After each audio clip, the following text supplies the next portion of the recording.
O Jornal da Cultura está começando e traz os seguintes destaques. Governo exonera a coordenadora do INPE 3 dias depois do Instituto anunciar recorde de alertas de desmatamento na Amazônia. Câmara dos Deputados inicia debates de projeto contra fake news com especialistas. Há 4 meses das eleições norte-americanas, Facebook e Instagram permitem bloqueio de anúncios políticos nos Estados Unidos.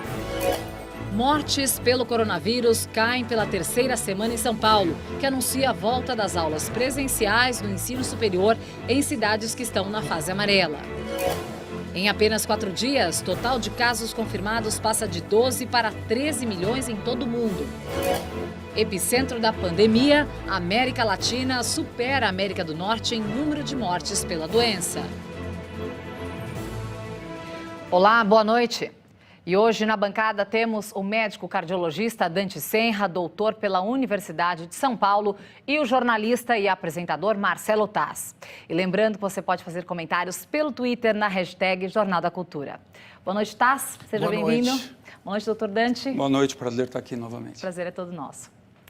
Os deputados federais fizeram hoje a primeira de 10 audiências públicas sobre o projeto de lei das fake news aprovado pelos senadores. O texto define regras para o uso de redes sociais e aplicativos. A ONU e a OEA fizeram críticas pesadas sobre o conteúdo do projeto.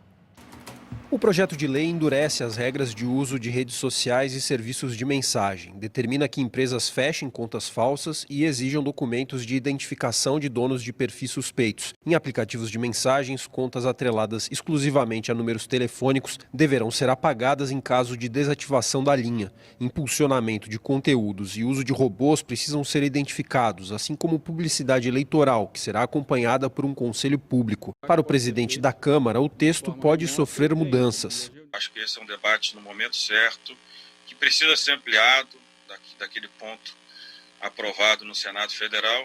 Vamos conseguir chegar num texto que de fato garanta as liberdades de cada cidadão. O projeto de lei gera controvérsia desde que foi apresentado em maio, mas as críticas ganharam força depois da aprovação no Senado há 2 semanas. As Nações Unidas e a Organização dos Estados Americanos enviaram alertas ao governo brasileiro, afirmando que a proposta fere compromissos internacionais assinados pelo Brasil. Entre eles, os direitos à privacidade e à liberdade de expressão previstos tanto no Pacto Internacional sobre Direitos Civis e Políticos quanto na Convenção Americana sobre Direitos Humanos. Um dos pontos mais sensíveis é o artigo 10, que prevê que as empresas terão que armazenar por 3 meses os registros de envio de mensagens encaminhadas a mais de 5 usuários em um prazo de 15 dias. O projeto que o Senado aprovou não tem nada a ver com isso. Ele cuida de ferramentas que são usadas para desinformação.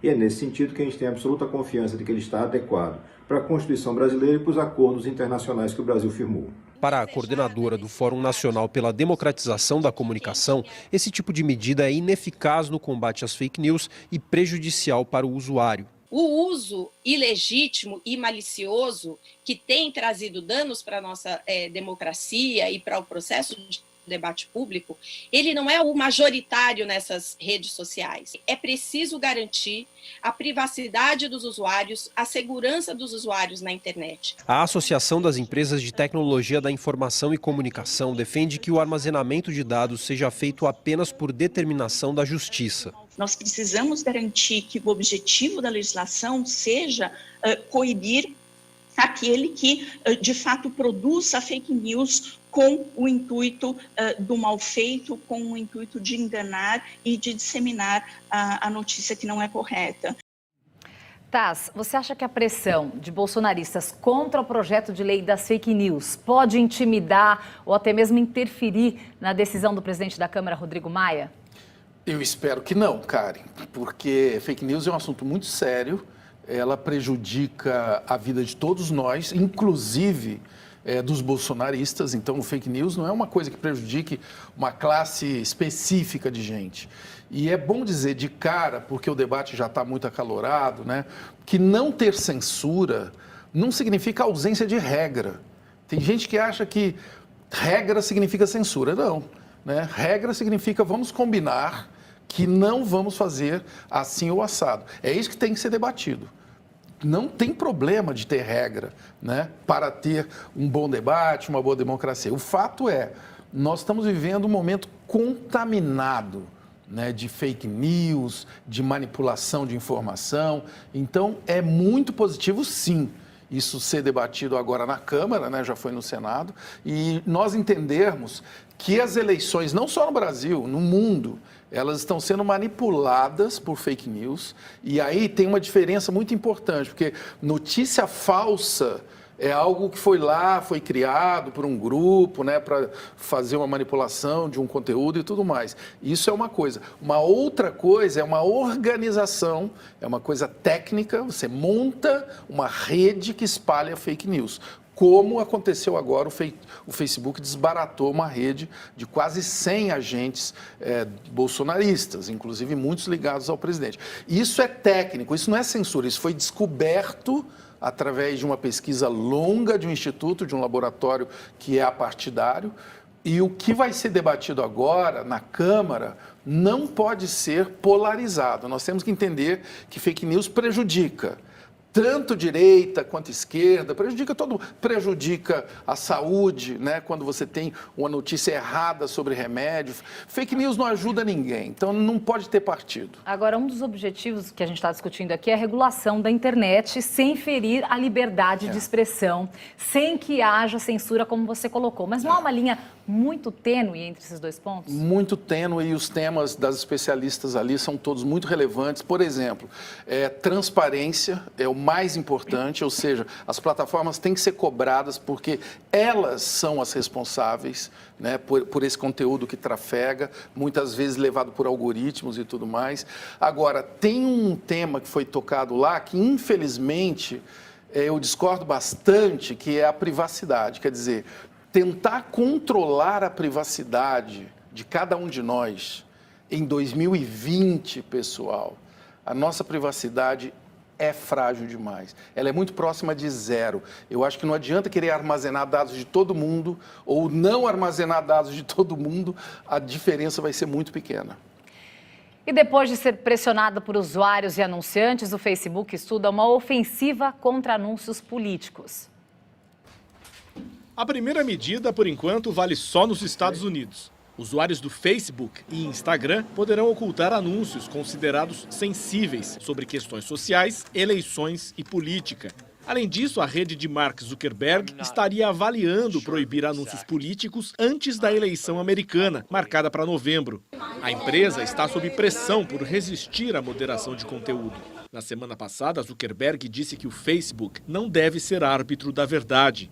Uma postura oposta à do Twitter, que chegou a bloquear postagens do presidente Donald Trump por violação das regras. Este professor da Universidade Americana da Virgínia explica que plataformas sociais como o Facebook lucram com a desinformação. Então, elas deixaram isso circular sem muita moderação. A internet não é terra sem lei e cada vez mais há uma pressão popular para que crimes que se vê no âmbito virtual não passe mais impune. A postura tida como omissa do Facebook provocou reações internas. Um grupo de funcionários se mobilizou e protestou contra a empresa. Mas a tentativa de moderar os anúncios também não escapou de críticas. Ativistas e políticos consideram que a proibição não seria a solução. Se você optar por não receber, você não vai receber nada, sendo ela desinformação, informação produtiva. E as pessoas que geralmente consomem a desinformação, elas não identificam que aquilo é fake news, né? Então, quando você limita as pessoas, ou dá a opção para as pessoas se limitarem em questão de acesso a essa informação, você acaba prejudicando aquele que quer disseminar a verdade, né? Seja lá qual lado for da onde a verdade vem. Para este outro professor, alguma regulação é necessária. Ele defende um modelo que inclua empresas, Estado e sociedade. Porque a gente não quer que empresas que têm motivação comercial tomem decisões de regular o debate público com base em interesse comercial. Nós teremos que o Estado, que é um agente político, né, use o poder de regulação para eventualmente impor censura. Então, eu acredito que a saída mais adequada é repartir esse poder num órgão tripartite, como tem sido desenhado em alguns modelos de regulação internacionais. Taz, até que ponto você acha positivo proibir ou ocultar publicidades? eu gosto mais daquela opção para o usuário, se ele quer ou não receber, tá? E é bom dizer, porque esse assunto, eu percebo, deixa a gente assim, querendo ir atrás de uma solução. Eu acho que o mais importante agora é testar essas primeiras propostas e ver o resultado, né? E o que é mais importante, o Pablo Hortelado, professor da USP, ali falou algo muito importante. São 3 pilares, né? Nós temos aí o legislativo, né? Nós temos também as plataformas, o interesse comercial e o último, que é o cidadão. Esse daí, ou seja, nós, esse cara é que pode deter fake news, porque o maior agente espalhador de fake news, eu gosto de lembrar muito aqui no Jornal da Cultura, é o WhatsApp da família. Ou seja, nós ajudamos a espalhar fake news quando recebemos uma notícia e ficamos talvez muito emocionados, ou ficamos querendo fazer alguma travessura com aquilo, ou ficamos querendo confirmar uma opinião com aquele primo que a gente não gosta, não sei o quê, bum, e manda a fake news. Então, a responsabilidade do lado de cá é muito importante também. Está no Congresso, está no Facebook e nós temos que assumir a nossa. Doutor Dante, sobre as fake news relacionadas à saúde, nós acompanhamos inúmeras delas durante essa pandemia, principalmente. Qual que é o peso dessas fake news na vida e na saúde das pessoas? Essas fake news que circulam nas redes sociais? É muito grande. Na pandemia, obviamente, tem um peso maior porque está todo mundo fragilizado do ponto de vista físico ou emocional, né? Mas o risco grande é da disseminação de tratamentos milagrosos, né?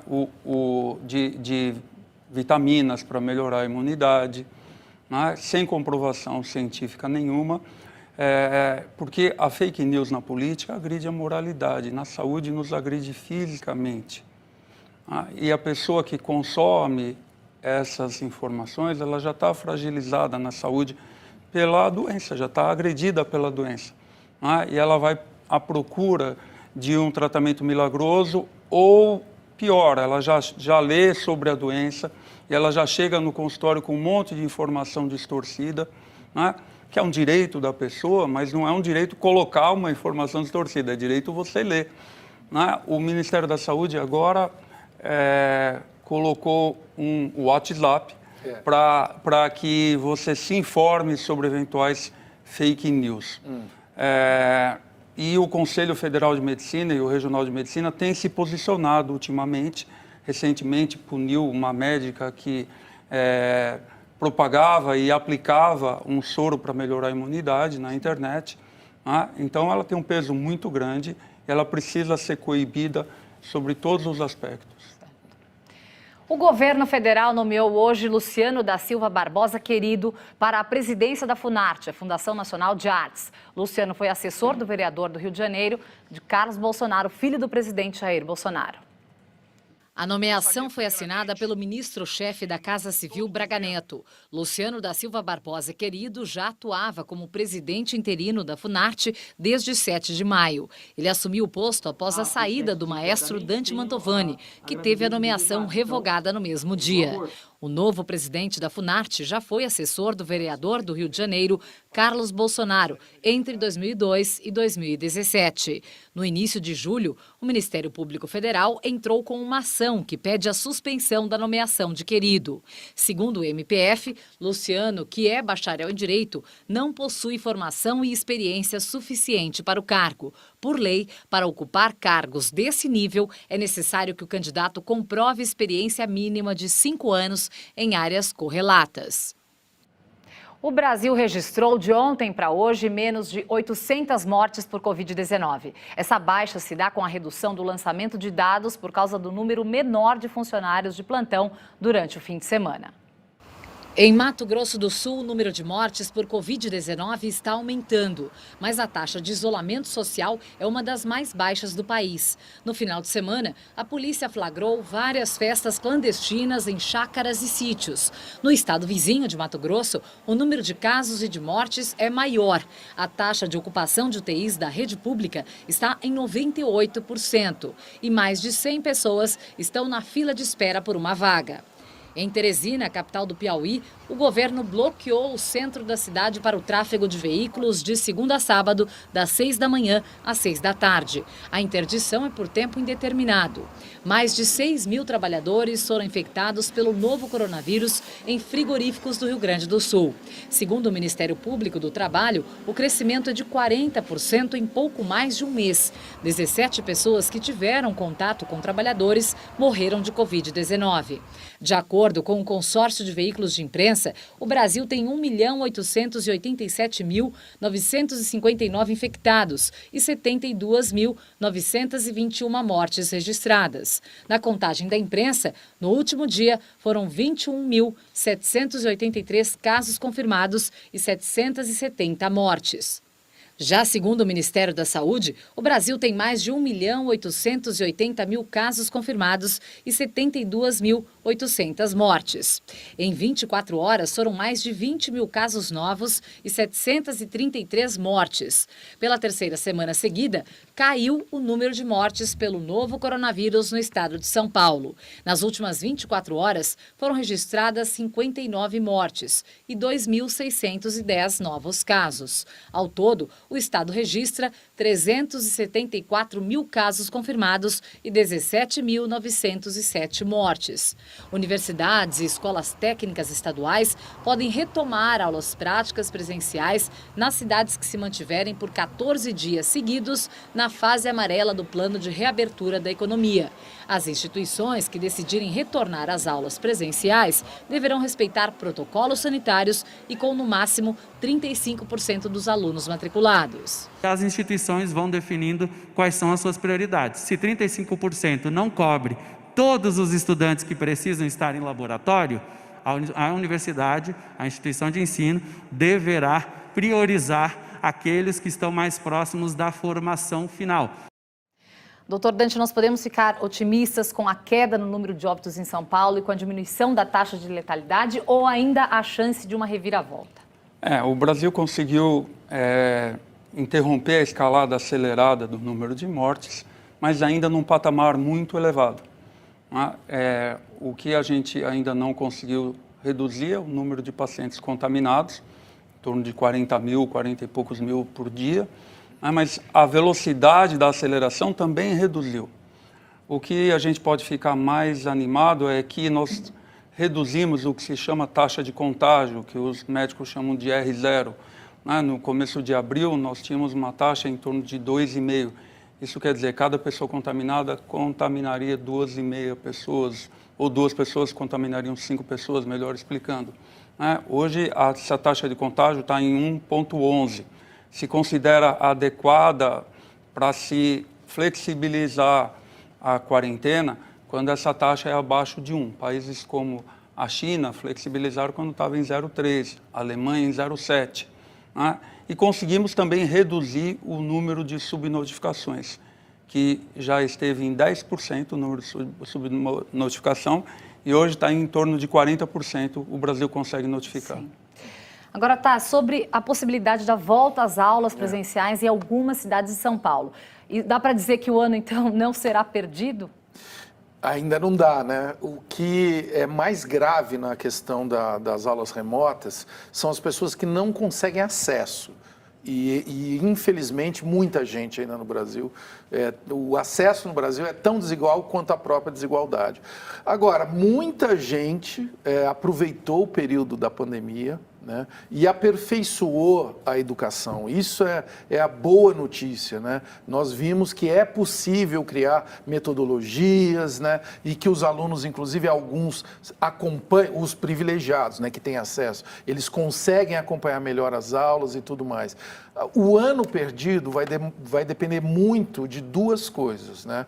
A escola que se preparou bem e o acesso a essa rede, que hoje a gente sabe que é fundamental, que ela pode ser muito eficiente para ajudar na educação, que é a tecnologia. E você vai ver a seguir. Estudante picado por naja recebe alta do hospital.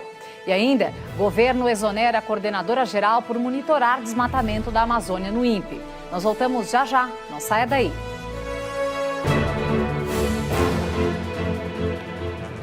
Após alerta de desmatamento recorde na Amazônia, o governo exonerou mais um cientista do INPE. A exoneração de Lúbia Vinhas, coordenadora-geral de Observação da Terra, foi publicada no Diário Oficial desta segunda-feira. O ato, assinado pelo ministro da Ciência e Tecnologia, Marcos Pontes, se deu após a divulgação dos dados sobre desmatamento na Amazônia no fim de semana passado. Lúbia era responsável pelos sistemas DETER e PRODES, que fazem o monitoramento das queimadas na região. Em agosto do ano passado, em meio à escalada nos focos de incêndio na Amazônia, o governo também exonerou o então diretor do INPE, Ricardo Galvão. O presidente Jair Bolsonaro havia desqualificado os dados do Instituto e afirmou que Galvão estaria a serviço de ONGs. Mais tarde, o próprio governo ratificou os dados divulgados pelo INPE. A direção do Instituto Nacional de Pesquisas Espaciais informou que Lúbia, que é servidora concursada há 23 anos, assumirá a chefia da divisão de projeto estratégico. O estudante picado por uma cobra naja no Distrito Federal deve ser ouvido pela polícia nesta semana. O jovem deixou o hospital após ficar quase uma semana internado. O estudante de veterinária Pedro Henrique Santos, de 22 anos, ficou internado neste Hospital do Gama, no Distrito Federal, por 6 dias. Pedro Henrique foi picado pela naja de estimação na terça-feira passada. Ele chegou a entrar em coma e a ter órgãos comprometidos por causa do veneno da naja da espécie Cautia. No sábado, foi transferido da UTI para o quarto. O delegado William Ricardo informou que o jovem deve ser ouvido ainda nesta semana. 3 amigos do estudante já foram ouvidos, incluindo o rapaz que deixou a cobra perto deste shopping. Nenhum deles foi responsabilizado. A suspeita da polícia é que o grupo esteja envolvido com o tráfico internacional de animais silvestres, já que não foram encontrados registros oficiais da entrada no Brasil da naja que picou o estudante. Se condenados, podem pegar até 18 anos de prisão. A polícia encontrou em endereços ligados aos 4 amigos 16 cobras, sendo 10 originárias da África, Ásia e Estados Unidos, e 6 nativas do Brasil. Em outros locais, foram localizados também 3 tubarões. Todos foram levados para o Zoológico de Brasília e seguem em observação. As autoridades ambientais ainda discutem qual será o destino final das serpentes e dos outros animais. Doutor Dante, será que esse estudante pode ficar com alguma sequela grave? Depende do tempo que ele foi socorrido e de que ele foi cuidado da parte respiratória, porque essa cobra libera uma neurotoxina que produz uma paralisia da musculatura respiratória, né? E depende de se ele foi rapidamente tratado, né? Agora, essa história é uma loucura, né? É uma coisa assim surreal, porque tudo é estranho, né?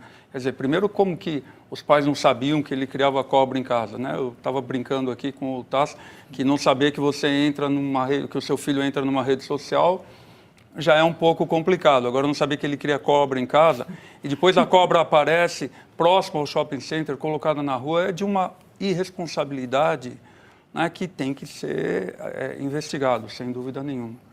Você acha, Otas, que faltam ações de combate ao tráfico de animais silvestres? Tá evidente que sim, né? Tá evidente que sim. Agora, se você me permite, Karen, a gente viu ali uma cientista que está sendo demitida porque publicou dados. Essa sim levou uma picada de uma naja, porque assim, você tem uma queimada na Amazônia e é igual você botar a culpa no termômetro da febre que você está sentindo. Então, como diz o doutor Dante, é surreal, né? É surreal. E falando ainda do tráfico de animais, Dante, eu queria falar uma coisa com você. A ONU diz que o tráfico de animais favorece o surgimento de pandemias. Quais os riscos que nós corremos? É possível, né? Mas depende do animal, né? Por exemplo, no tipo de vírus, coronavírus, né? Que tem 4 subtipos, não se tem notícia de que esse tipo de animal peçonhento possa transmiti-lo. Mas é preciso lembrar que a peste, né? Sim, a peste do século XIV era oriunda de rato, né? E só se teve notícia disso muito tempo depois, não se fazia essa correlação. Né? É possível que sim, mas depende do tipo de animal, o tipo de epidemia, né? Acho que a ONU devia estar preocupada com outras coisas nesse momento. Sim. E você vai ver em instantes. Em 4 dias, mundo contabiliza 1 milhão de novos casos de coronavírus. E ainda, campanha alerta sobre os riscos da hipóxia silenciosa. Os detalhes nós vamos mostrar já já. Não saia daí. E logo mais, a partir das 10 da noite, o Centro do Roda Viva recebe via videoconferência o economista sérvio-norte-americano Branko Milanovic. Participam da entrevista Alexandre Borges, analista político e colunista da Gazeta do Povo, Denise Godoy, editora-chefe de Negócios e Finanças da revista Exame, Lígia Guimarães, editora da BBC News Brasil, Marta Hetsch, cientista política, professora da Universidade de São Paulo e colunista do Nexo Jornal. E Martim Vasques da Cunha, escritor e jornalista. E no comando do Roda Viva está a jornalista Vera Magalhães. A Sociedade Brasileira de Infectologia e o Instituto Stater lançaram hoje a campanha Alertar. O objetivo é chamar a atenção para a hipóxia silenciosa, a falta de oxigênio no sangue sem que o paciente sinta falta de ar. O problema é muito comum entre pacientes com a Covid-19 e, se não for detectado a tempo, pode levar à morte. O oxímetro é pequeno, simples de usar e serve para alertar quando o nível de oxigênio no sangue cai. O novo coronavírus age invadindo células como a do bulbo carotídeo, a parte do cérebro que alerta quando cai a oxigenação do sangue. Esse órgão entra em pane e o paciente não percebe a queda de oxigênio no organismo. É a chamada hipóxia silenciosa.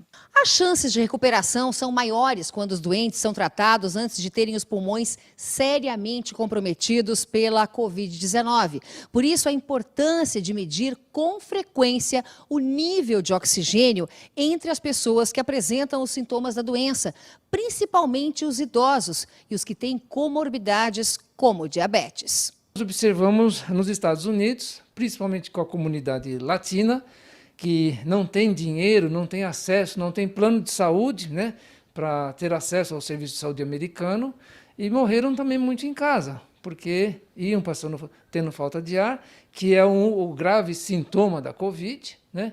E se a pessoa não procura um serviço de saúde, a tendência, infelizmente, é de piorar e a pessoa pode morrer. A interiorização da doença e o avanço, principalmente nas áreas mais pobres, longe dos centros especializados, tornaram mais urgente investir em prevenção.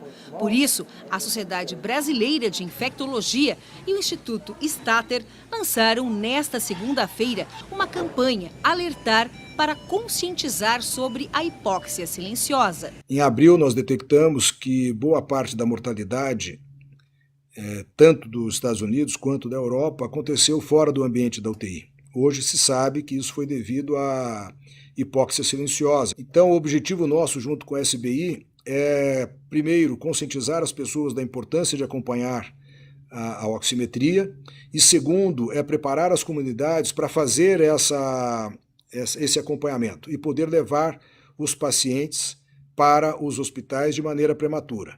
104 mil oxímetros devem ser distribuídos em todo o país, com foco nas comunidades carentes. É importante a gente ressaltar que o oxímetro vai ser feito, essa medição, pelo agente de saúde.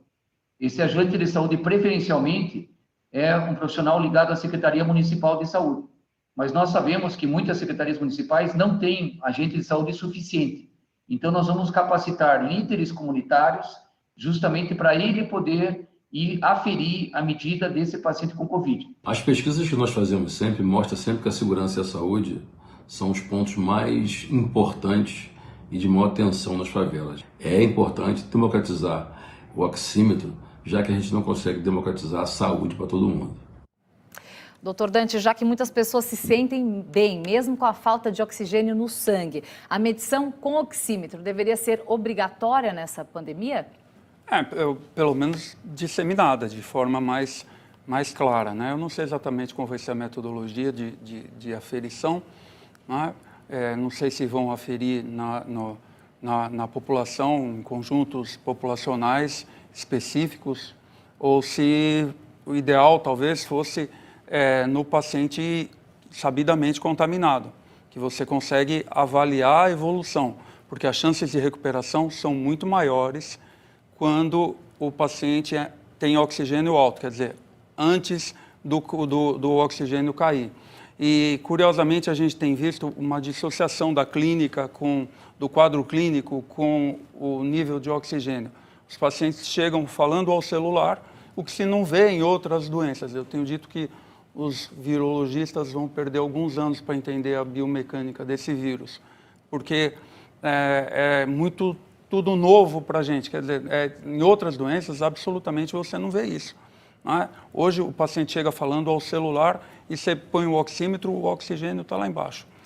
Esse paciente tem um prognóstico pior.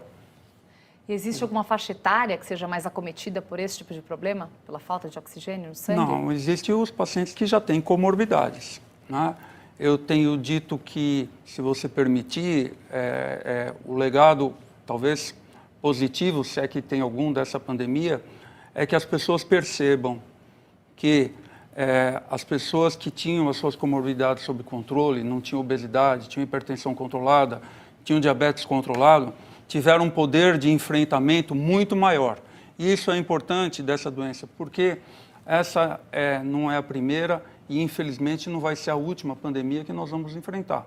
Né? Então, a valorização da sua condição de saúde é fundamental para que você tenha um enfrentamento eficiente nessa doença.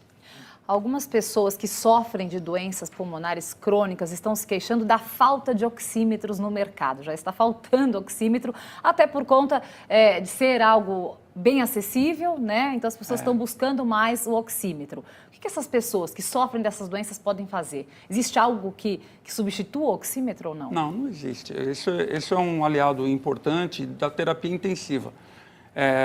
Inicialmente ele foi proposto para se usar nos pacientes que estavam intubados ou para você decidir uma eventual intubação no paciente que estava com oxigênio baixo.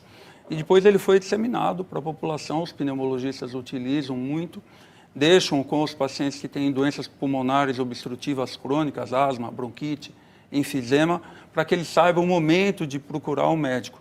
Então, a maioria dos pacientes que são contaminados, que têm essas doenças, eles já são portadores. Isso é um aparelho que dura muitos anos. Certo. E a escalada do novo coronavírus pelo mundo provoca mais um alerta da Organização Mundial da Saúde. A situação pode piorar se governo e populações não seguirem o básico para combater a pandemia. 1 minuto de silêncio em todo o Cazaquistão. Os médicos do país pararam hoje em memória dos 42 colegas mortos pela Covid-19. Só neste domingo foram 230 mil novos casos no mundo. Metade destes contágios foi registrada em apenas 2 países, Brasil e Estados Unidos. Em 4 dias, o mundo saltou de 12 para 13 milhões de casos confirmados. O epicentro da pandemia, a América Latina, superou a América do Norte em número de mortes. Uma escalada preocupante para a OMS. O diretor-geral, Tedros Adhanom, alertou novamente. Os governos devem centrar nas estratégias de combate e ser mais claros em suas mensagens para a população. E todo cidadão deve seguir o básico, como usar a máscara, higienizar as mãos constantemente, aplicar a etiqueta respiratória e distanciamento social. If the basics aren't followed, there is only one way this pandemic is going to go. It's going to get worse and worse and worse.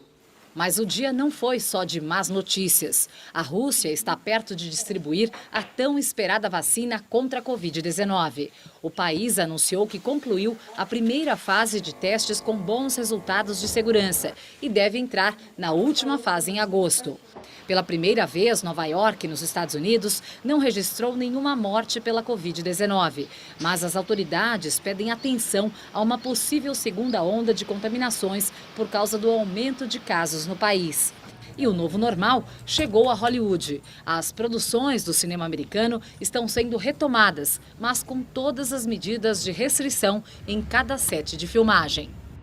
Pois é, Taz, os Estados Unidos e o Brasil lideram no número de casos. Está faltando clareza do governo nas mensagens à população ou está sobrando desobediência da população com relação ao coronavírus? As duas coisas, infelizmente, Karen. Nós estamos vivendo o que já se chama de infodemia, né? É uma contaminação de informação de baixa qualidade. E no caso do Brasil, um governo hesitante.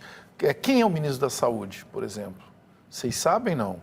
Eu sei, é o presidente Bolsonaro. Ele resolveu demitir todos os ministros que eram sérios. Deixar o interino E Pazuello. ele que, né, faz lá aquelas lives, fala da cloroquina e tudo mais. Isso é muito ruim para a população. E é importante, novamente, a gente entender. Isso é ruim, inclusive, para quem admira o presidente, porque isso é brincar com uma informação muito vital, né, para todos nós. E nós estamos vivendo realmente uma pandemia. Será que alguém ainda tem dúvida disso? Eu ainda vejo pessoas que falam, eu acho que não está tão ruim como se dizia.